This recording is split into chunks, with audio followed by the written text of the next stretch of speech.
Hmm, Assalamualaikum warahmatullahi wabarakatuh. Saya yang bernama Rini Ramadan ingin membacakan atau menerangkan contoh soal KD 3.12 yaitu menerapkan produksi massal. Soal yang pertama, apa pengertian dari proses produksi?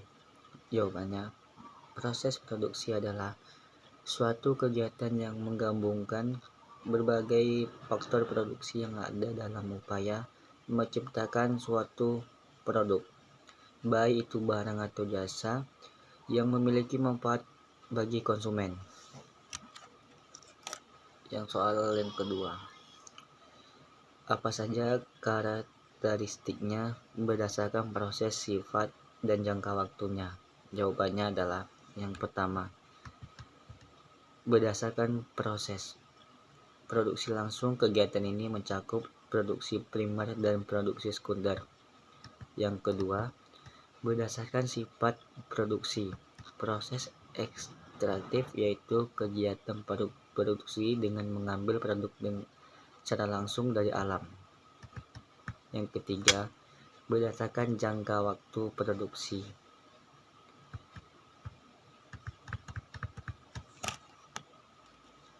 Soal yang ketiga, berdasarkan pelaksanaannya, proses produksi dapat dibedakan menjadi 4. Sebutkan. Jawabannya,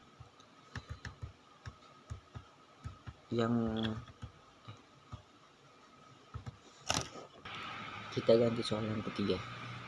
Soal yang ketiga adalah sebutkan penerapan proses produksi berdasarkan wujudnya.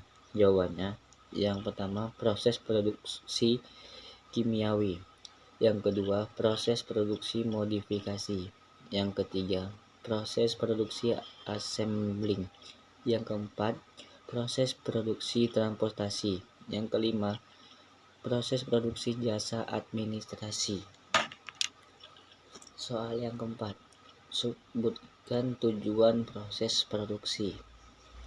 Jawabannya adalah yang pertama, meningkatkan efisiensi. Yang kedua, meningkatkan produktivitas. Yang ketiga, meningkatkan kualitas. Soal yang kelima, sebutkan dan jelaskan jenis produksi berdasarkan arus proses produksi.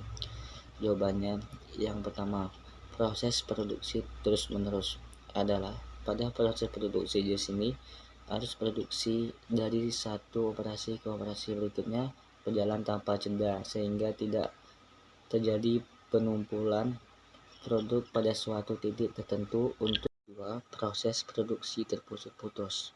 Proses produksi terputus-putus diterapkan pada proses produksi di mana tidak dapat urutan atau pola yang pasti dari bahan baku sampai dengan menjadi produk akhir atau urutan selalu berubah. Yang ketiga, proses produksi campuran. Proses produksi ini merupakan penggabungan dari proses produksi terus-menerus dan terputus-putus. Sekian contoh soal saya, Rini Ramadan. Terima kasih. Assalamualaikum warahmatullahi wabarakatuh.